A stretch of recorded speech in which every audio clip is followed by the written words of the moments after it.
Виктор Павлович, сегодня про Воркуту было сказано очень много интересного. Вот вы бы, как житель города, как депутат, представляющий Воркуту, как бы оценили вот эти посылки?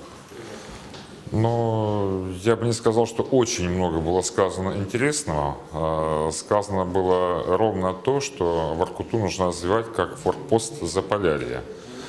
Но, если честно, кроме того, что там будет реконструирован аэродром, я больше ничего глобального не услышал. Да, воинские части, но я не понимаю, как это именно будет отразиться на благосостоянии жителей города и на перспективах его развития.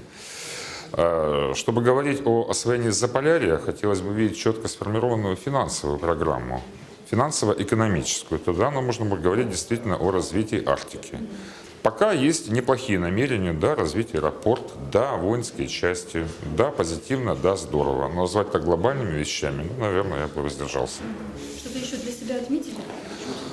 Ну, по сути, сегодня был не отчет главы, а некие перспективы развития нашей республики на последующие годы. Все было замечательно, все было здорово, как, впрочем, и все перспективы, которые нам излагают.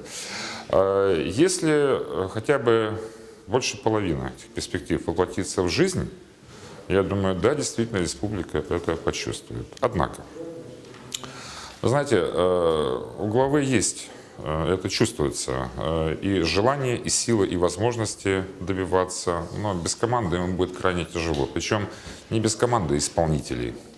Я думаю, это будет провальное мероприятие, а команда единомышленников, причем таких, которые имела бы собственное мнение, желание и не стеснялась бы об этом ему говорить. А он был бы готов слышать. Тогда есть все перспективы.